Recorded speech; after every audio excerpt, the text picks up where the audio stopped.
Assalamualaikum warahmatullahi wabarakatuh. Perkenalkan, nama saya Alfiani Nurul Haq, kelas C10 dengan nomor punggung mahasiswa 101202009. Nah, saya di sini akan mempresentasikan tentang perlindungan konsumen dari mata kuliah Hukum Bisnis.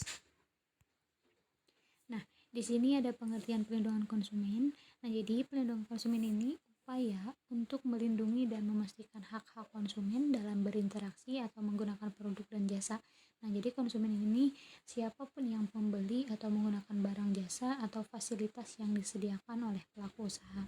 Nah, dalam pasal 1 angka 1 Undang-Undang Perlindungan Konsumen menjelaskan bahwa perlindungan konsumen adalah segala upaya yang menjamin adanya kepastian hukum untuk memberi perlindungan kepada konsumen. Nah, jadi perlindungan konsumen ini dilakukan agar masyarakat tidak mengkonsumsi atau menggunakan produk atau jasa yang dapat membahayakan keselamatan, kesehatan, dan sebagainya. Nah, di sini teman-teman ada tujuan perlindungan konsumen. Nah, jadi tujuan perlindungan konsumen ini sebagaimana yang dimaksud dalam ketentuan pasal 3 Undang-Undang Nomor 8 Tahun 1999 tentang yaitu 1. Meningkatkan kesadaran, lalu kemampuan dan kemandirian konsumen untuk melindungi diri. Yang kedua, mengangkat harkat dan martabat konsumen dengan cara menghindarkannya dari akses negatif pemakaian barang dan jasa. Nah, yang ketiga, meningkatkan pemberdayaan konsumen dengan memilih, menentukan, dan menuntut hak-hak sebagai konsumen. Lalu yang keempat, menciptakan sistem yang mengandung unsur kepastian hukum dan keterbukaan informasi serta akses untuk mendapatkan informasi. Nah, yang kelima, menumbuhkan kesadaran pelaku usaha mengenai pentingnya perlindungan konsumen sehingga tumbuh sikap yang jujur dan bertanggung jawab dalam usaha. Nah, tujuan perlindungan konsumen yang terakhir yaitu meningkatkan kualitas barang dan jasa yang menjamin kelangsungan usaha produksi barang dan jasa, kesehatan, kenyamanan, keamanan, dan keselamatan konsumen. Nah, lalu di sini ada asas-asas perlindungan konsumen. Yang pertama ada asas manfaat, yang kedua ada asas keadilan, yang ketiga ada asas keseimbangan, yang keempat ada asas keamanan dan keselamatan konsumen, lalu yang kelima ada asas kepastian hukum. Nah, di sini yang pertama asas manfaat. Nah, jadi asas manfaat ini dimaksudkan untuk mengamanatkan bahwa segala upaya dalam penyelenggaraan perlindungan konsumen harus memberikan manfaat sebesar-besarnya bagi kepentingan konsumen dan pelaku usaha secara keseluruhan. Nah, lalu yang kedua ada asas keadilan. Nah, jadi asas keadilan ini agar partisipasi seluruh rakyat dapat diwujudkan secara maksimal dan memberikan kesempatan kepada konsumen dan pelaku usaha untuk memperoleh haknya dan melaksanakan kewajiban secara adil. Nah, yang ketiga ada asas keseimbangan. Nah, jadi asas keseimbangan ini untuk memberikan keseimbangan antara kepentingan konsumen, pelaku usaha, dan pemerintah dalam arti material ataupun spiritual. Nah, lalu yang keempat ada asas keamanan dan keselamatan konsumen. Nah, jadi dimaksudkan untuk memberikan jaminan gitu atas keamanan dan keselamatan kepada konsumen dalam penggunaannya, pemakaian dan pemanfaatan barang atau jasa yang dikonsumsi atau digunakan.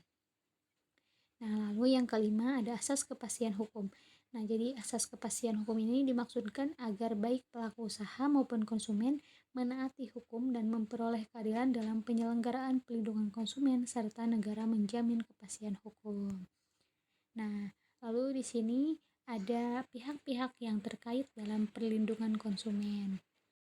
Nah, yang pertama ada konsumen. Nah, jadi konsumen ini adalah segala upaya yang menjamin adanya kepastian hukum untuk memberi perlindungan kepada konsumen gitu. Nah, lalu yang kedua ada pelaku usaha. Nah, jadi pelaku usaha ini adalah setiap orang perseorangan atau badan usaha, baik yang berbentuk badan hukum maupun bukan badan hukum yang didirikan dan diberdudukan atau melakukan kegiatan dalam wilayah hukum negara Republik Indonesia, baik sendiri maupun bersama-sama melalui perjanjian menyelenggarakan kegiatan usaha. Nah, jadi ya, di sini yang terakhir ada dasar hukum perlindungan konsumen di Indonesia. Nah, di sini saya akan menjelaskan bagaimana sih dasar hukum perlindungan konsumen di Indonesia. Nah, jadi dasar perlindungan konsumen ini pada dasarnya United Nations atau Perserikatan Bangsa-Bangsa atau bisa disebut dengan PBB mengeluarkan yang bisa disebut dengan Guidelines for Customer Protection. Nah, yakni ini adalah sebuah pedoman yang mengatur prinsip utama konsumen yang efektif. Nah, jadi Undang-Undang Perlindungan Konsumen, terus lembaga penegakan dan sistem ganti rugi.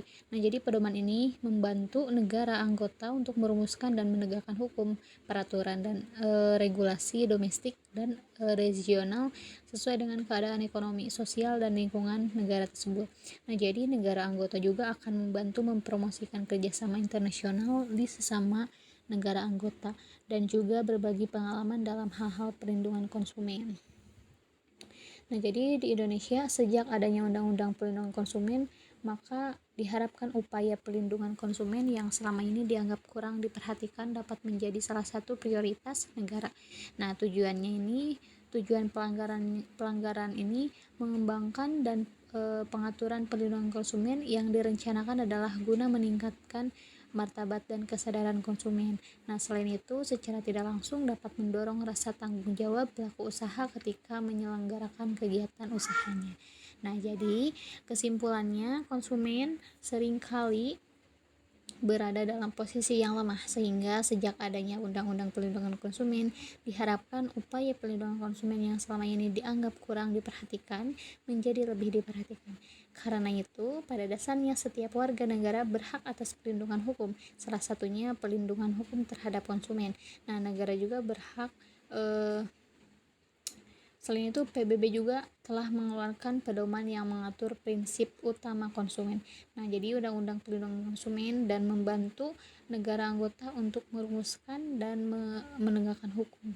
Nah, peraturan dan regulasi domestik mengenai perlindungan konsumen. Nah, jadi itu kesimpulannya.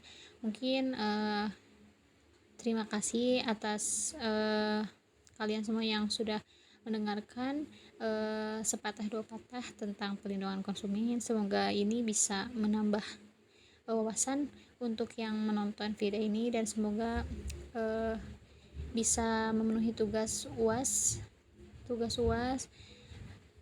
mata kuliah hukum bisnis. Sekian dari saya. Wassalamualaikum warahmatullahi wabarakatuh.